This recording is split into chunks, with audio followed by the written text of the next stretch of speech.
Hello everyone, welcome to week 7 of the Oregon Conference Free Methodist Experience. This week we're going to be looking at the English Reformation. We're going to my home country. I'm going to learn about Henry VIII, the development of Anglicanism, and then we're going to use that as a springboard into talking about church structure and governance, all that boring stuff, what is traditionally known as church polity. The posh word for it is ecclesiology. Let's get started. English Reformation. These photos are of Fountains Abbey. It's a Cistercian monastery not far from where I grew up in Yorkshire. It's near a place called Ripon. The reason it is in the state it was a thriving monastery for many centuries until Henry VIII dissolved the monasteries, stripped them and burned them and left them ruins. And that all happens because of the English Reformation. The English Reformation ends up being just as violent as all the others. So it all begins with Henry VIII, though not the Henry VIII you're aware of. This is Henry VIII early in his reign, when he is a Catholic hero. He comes to the throne, he's young. Rather than the pictures where you've seen him big and fat and lumping around, he's young, he's athletic, he's hugely good looking. Very sporty, loves hunting, and what's more, he's a Catholic hero. So he becomes king in 1509, and he's married to Catholic Spaniard Catherine of Aragon, 1509, and she later gives birth to a daughter Mary. It's a pretty good marriage. So Catholic England has a marriage link to Catholic Spain. And Henry even defends the Catholic Church. He's writing against Martin Luther. And he earns the title Fidei Defensor, Defender of the Faith. And British monarchs to this day bear that title. Here's a British pound coin from 2003, bearing the head of the Queen. It says Elizabeth II, DG Reg FD. What does that stand for? DG Reg stands for Deo Gloria Regina, by the glory of God Queen. FD stands for Fidei Defensor, Defender of the Faith. So it's Elizabeth II, by the glory of God Queen, Defender of the Faith. And then the year the coin was made.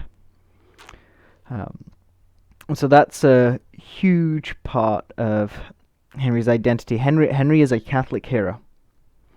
Then he ceases to be a Catholic hero. Things start to fall apart. Catherine doesn't produce a male heir. Henry's marriage begins to break down, 1527. Henry being young and athletic, he's good looking. There's a lot of people who, and he has no problem sleeping around, and he actually has quite a lot of bastard children in the end. Some of them he gives dukedoms and various things to. But Rome refuses to grant Henry an annulment for his marriage to Catherine, which is the only way Catholic Spain would have ever accepted, right? Would we say that the marriage was completely invalid?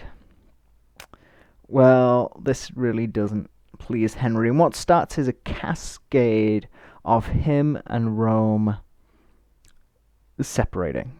Ultimately, what's going to happen is he's going to take the church in England and remove the papal authority and replace the Pope with himself. And that happens in a cascade of events in the early 1530s. So in 1530s, he gets the 1530, he gets the universities to declare his own marriage invalid.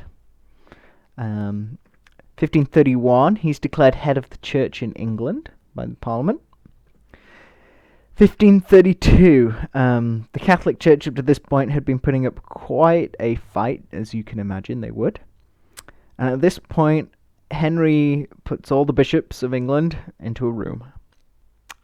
And he locks them in the room and says, "You have sworn an oath to Rome, and you have sworn an oath to me.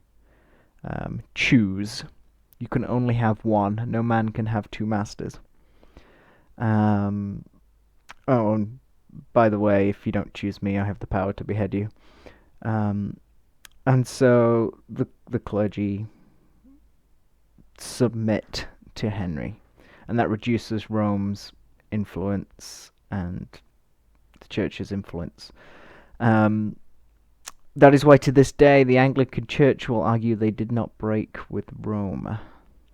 There's the Anglo-Catholic wing of Anglicanism will claim that they are not broken with Rome, and there is no break in apostolic succession because all those bishops were ordained by Catholic things, and so apostolic succession is still good.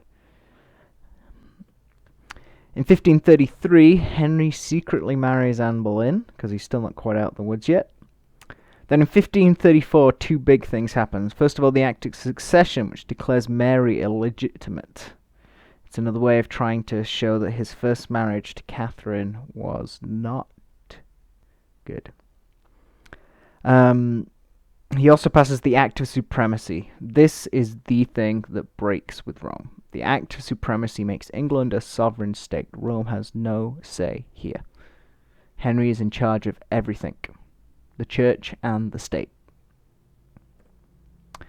1536, Henry eventually dissolves the monasteries as well. Why? Because he works out that the church has a whole load of money, and he's going to get rid of monasticism. This will be the end of monasticism in England, and he's going to take all that wealth from the monasteries for himself.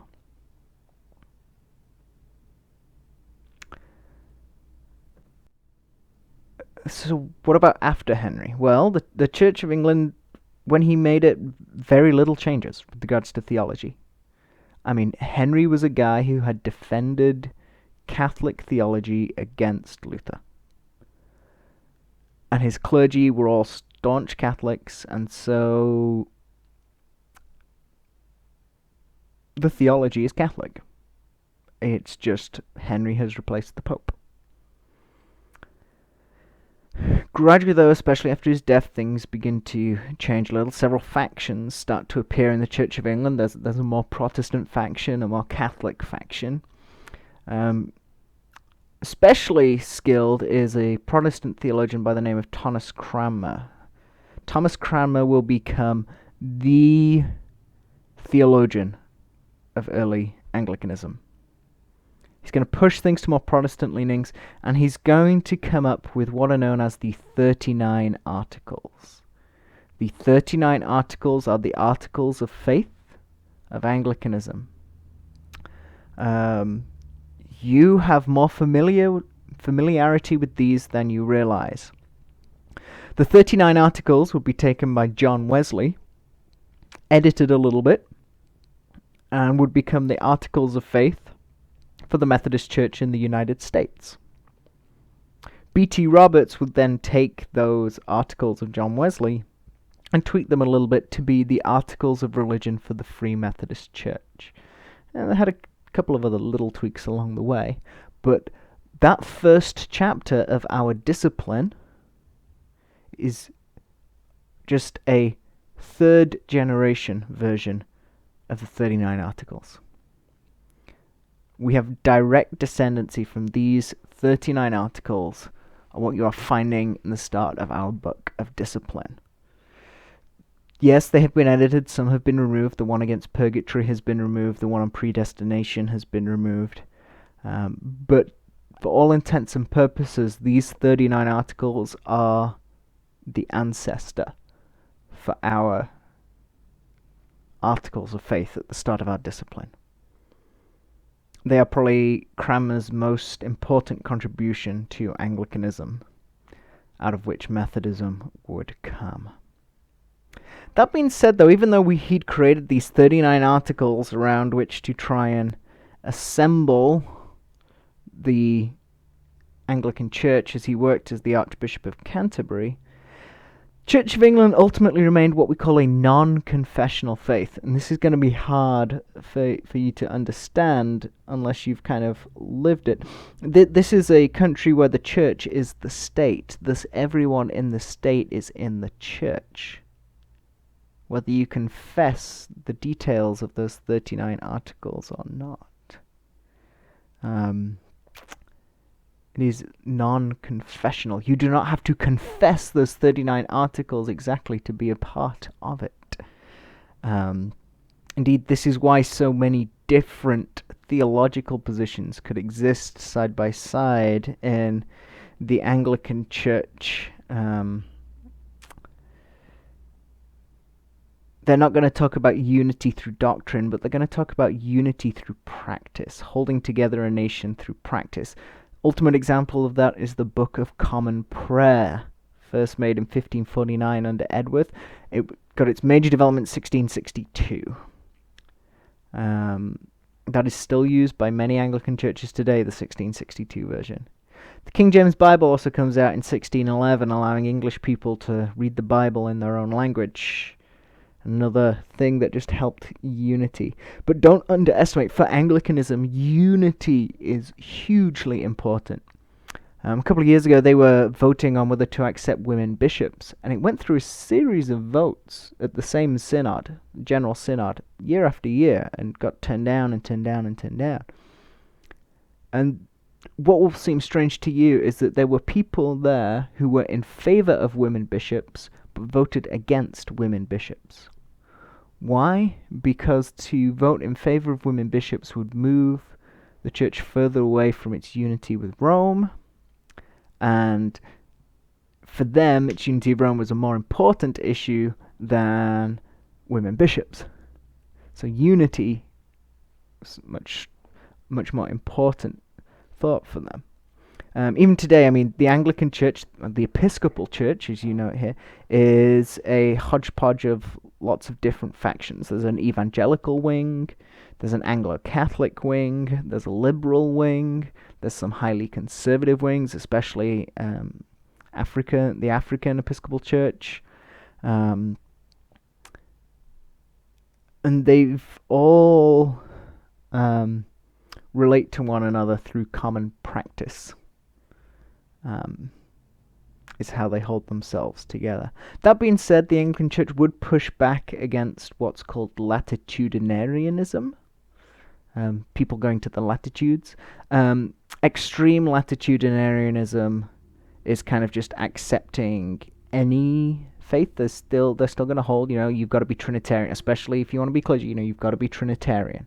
You've got to hold to those core dogma ideals. Interestingly, the place where latitudinarianism is going to take hold the most for Anglicanism is actually going to be in America, because it's in America that it needed to do that to survive more than anywhere else, ironically.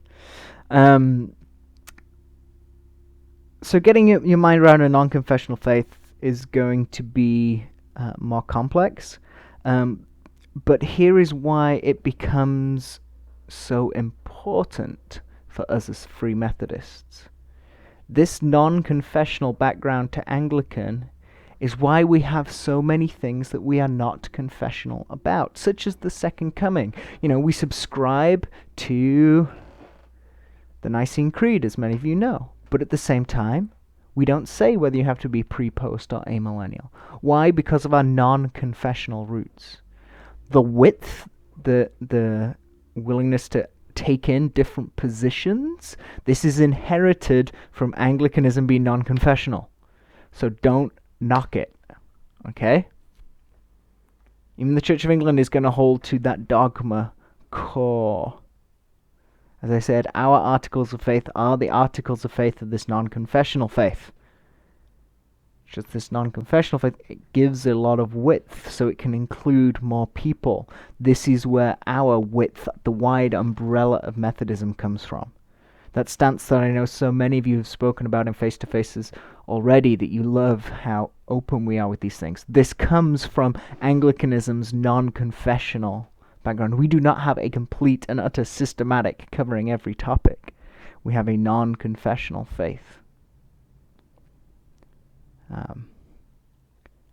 And I know that seems weird in an era of doctrinal bases and articles of faith and faith statements that you have to sign and agree to when you work at certain places.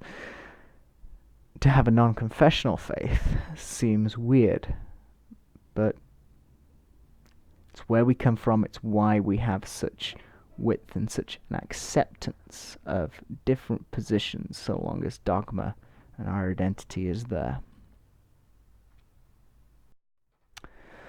So, after all that, with Henry VIII kicking out the Pope and putting himself as Pope, now is going to be a good week for us to start talking about church structure and governance. Now, a lot of churches these days in America are run by what we call congregationalism. So the congregation runs itself. The congregation chooses their path. The congregation does everything. Non-denominational Baptists, there's a whole load of churches that are run just by their congregation. For most of the church in most of the world, that's not true. They're going to be modeled off something called an episcopate. Not just now. This doesn't mean that they're the Episcopal Church. The Episcopal Church is a bit of a misnomer. It's really the Anglican Church.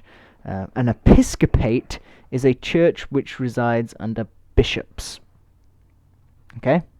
So the Episcopal Church is Episcopal because it has bishops. But the Roman Catholic Church is also Episcopal, as is the Lutheran Church, as is the Free Methodist Church, the Methodist churches. Okay? Anywhere there is a system of ecclesial authority is an episcopate. Okay? So here is a very typical episcopate. It's quite simplified. Normally there's other levels, deacons, archdeacons, and different denominations and group heads, but in essence, this is what an episcopate is. At the bottom, you have the priests and congregations. Okay? Hundreds of priests, hundreds of congregations. Then you have the bishops, led by the archbishops. Okay? And at the top, you have the pope, or a patriarch. Okay? The pope or the patriarch is the top dog. They are the be-all and end-all in that episcopal system. The bishops and the archbishops are the seat of theology. Their job is to guard orthodoxy, to protect against heresy, to guard the flock, to ensure that theology is done right. And because they're the ones engaged in the theological task, orthodoxy, right thought, the priests and the congregations are released for mission and practice. They have a heart of orthopraxis, right behavior. Okay? So congregations don't need to be actively theologized. I argue they do, but the idea behind an episcopate is that the bishops are the seat of theology and local congregations get released for praxis. Now, before the Great Schism, when there were 5 great patriarchs, Rome, Jerusalem, Antioch, Alexandria, and Constantinople, the 5 kind of existed like this. You had the 5 patriarchs all there, and then they each had their episcopes under them. After the Great Schism, you've got the 4 patriarchs over in the east, each with their episcopes, and you have the Pope with his episcope in the west. So the Pope is just a straight episcope. And so that is what we're looking at when we get to Henry VIII. Okay? The Pope is there. He has his bishops under him as the seat of theology and local congregations living out faith. Okay?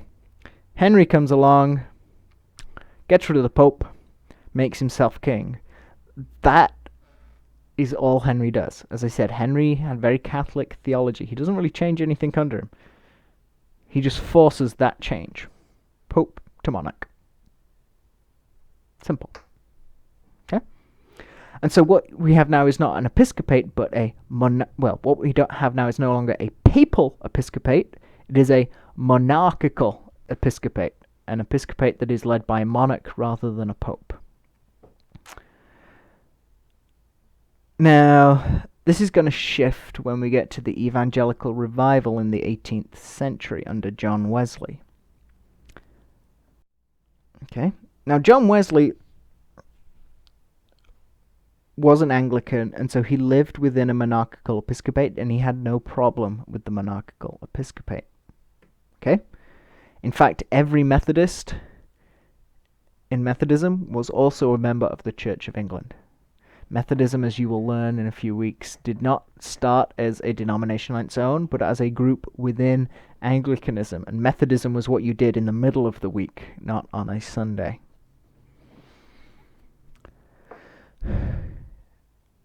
So when Wesley's setting up his societies, though, he's still going to use this model. And what happens is, over time, especially in England, Methodism is going to drift away, and Wesley's going to keep the Episcopal model as it drifts away from Anglicanism. And he's going to create something that looks a little like this. Okay? You'll notice the top bit, the monarch bit, has disappeared. Bye-bye. Bye-bye. So, no monarch. The priests and the congregations are now ministers in congregations, and they're often organized as circuits. So, like a group of 10 churches together. And then the bishops have now been replaced by a conference. Okay? The conference is a mixture of lay and ordained people. This is a big thing you've got to learn with Methodism. Part of our identity is the importance of lay people in our movement. We are an incredibly lay-led movement. So what's going to become important is having lay people in the conference. So in England, the conference is based has a president and a vice president. The president is ordained, and the vice president is lay. Okay? Now, the president, or the superintendent of a conference, is not over the conference like a monarch or a pope was. They are a first among equals, elected by the conference. Okay? So what you have now is, rather than theology being guarded by a group of ordained bishops, whose entire life is that task, you now have a conference that meets every once a year, consisting of ministers and people from congregations, ensuring good theology and church leadership. Okay, so the conference fulfills the place of the bishops. I want you to really understand that. Okay, that's going to be important. In a conference-based episcopacy, the conference takes the place of the bishops. Okay, the fact that we call our bishops bishops is a bit of a misnomer. Okay, now, in somewhere that's small, England, for example, having this single system of ministers and congregations, maybe organized in circuits or districts, and then having them come together for one conference every year, works fine. However, when you're somewhere bigger, such as America, it gets a little tougher than just being able to have one conference for the whole country. So in America, things had to shift a little, and they came up with a general conference episcopate. Okay, so we've gone from a conference episcopate to a general conference episcopate. So there's our conference episcopate. Okay, dun dun dun. You'll notice the color has changed. Why? Because there's now multiple conferences. These are what in Free Methodism we would call our annual conferences. Okay? Notice this is exactly the same layout as the episcopate model that Wesley would use in England eventually. But now, because we're over such a big area, we have these annual conferences. But then we have a general conference when people from the conferences come together for an even bigger conference. And this is the Episcopal model for Free Methodism today. This is how we arrived at this. See, we still have ministers and congregations feeding into a conference. You'll notice now, though, that the blue color representing those bishops for the seat of authority has shifted, and this new purple kind of thing has come in. This is because an annual conference, because it is only a part of the whole conference, rather than the full thing, cannot act as the authoritative seat of theology. Annual conferences will discipline pastors that do not use correct theology, but it is the general conference's job to articulate what our theology is. Only the general conference can change those articles of religion at the front of our discipline. An annual conference cannot. Thus, the power of the bishop is now the general conference. So, our bishops aren't actually bishops. Or are they? There's a bit of a story behind bishops in American Methodism. I will save that for when we look at American Methodism, though. So the General Conference acts in the role of the bishop, what the bishop was right back in the papal model. And you'll notice now that each of these, they have this little president, superintendent, bishop thing sticking off the side. Whenever a conference is not in session, the role of the bishop is done by the local board of administration for the General Conference, which for us includes our bishops, now confusingly named, and lay representatives. So all the way through all these layers, there is both ordained and lay representation. Okay, so that's the thing about a conference-based episcopacy. There is ordained and lay representation at every level. Welcome to a huge part of Methodist identity and therefore Free Methodist identity. The equality of lay and ordained people. Ordained people carry word and sacrament.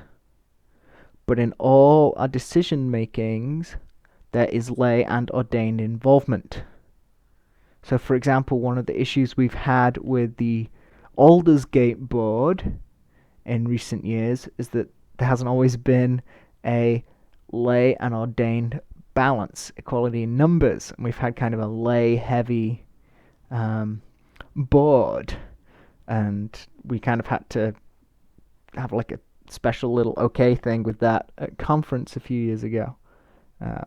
Hopefully it's a little more balanced now, but we're always trying to, on our leadership board, on our MRT, on our Aldersgate board, on our MAC board, on our MEG board, to have an equal number of ordained and lay representatives. Okay.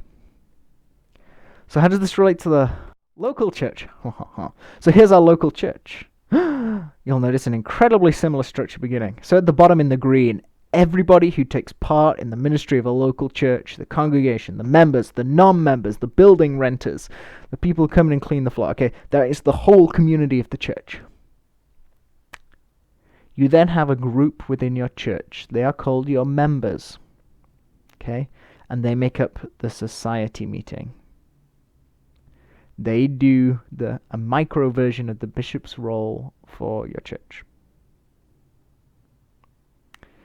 Your board of administration, those of you that are on a board of administration, just like the board of administrations for the annual conference and general conference, are simply the boards that represent the conference when conference is not in session. The board of administration in a church represents the society meeting when the society meeting is not in session. So your board is your society meeting represented. Society meeting, you should have one a year at least, according to the Book of Discipline. If you have not had a society meeting within the last year, your church should have one. Why? Because one of the important things about balance of lay and ordained is we elect our leaders. Elect democratically. Okay? We have nominations. And we don't just have an open ballot. Oh, here's a list of names. Vote for who you want. What we tend to do is we nominate 3 positions. So we nominate the 3 people and just get the church to go yes or no. Woo, woo. That's it. It doesn't have to be long and complex like a political election where you've got 8 candidates for 2 spots and this and that. No. 3 slots available. Nominate 3 people. Yes sir, no sir, vote. You'll be reading a lot more about the society meeting in the book this week. So that's why membership is important in Free Methodist churches. Why should you become a member? Because then you get a say in what this church spends its money on, who's leading this church and what's going on. You get a say. Believe me, if you have a congregation who feel like they have some sort of a say and they're being heard, and you've got pastors who are skilled at doing these society meetings, be no problem. My suggestion is if you're not good at running a business meeting of a lot of people, even if you're pastor chairing, find someone who's skilled to help you. We have a superintendent who's there to help you if you want. He's got plenty of skill in running a society meeting. So now you can see there's this kind of micro-episcopacy within the local church. But at the same time, we're fairly congregational. We also let a congregation run itself. But whatever happens, this congregation is in relationship to the conference because of our episcopal model. And here's the relationship. The conference gives you a pastor, and the society meeting grants the conference lay delegates. Okay? Pastors are not members of the churches in which they pastor. I am not a member of Falls City. Kelly is not a member of Grace. Okay? Your pastor is not a member of your church in Free Methodism. The pastor is a member of the conference. Ordained elders are members of the conference, not the church. This is why pastors do not have a vote in the society meeting. Okay? So the conference supplies you with your ordained person. Supplies the church with the ordained person. The society meeting gets given an ordained person to bring them word and sacrament.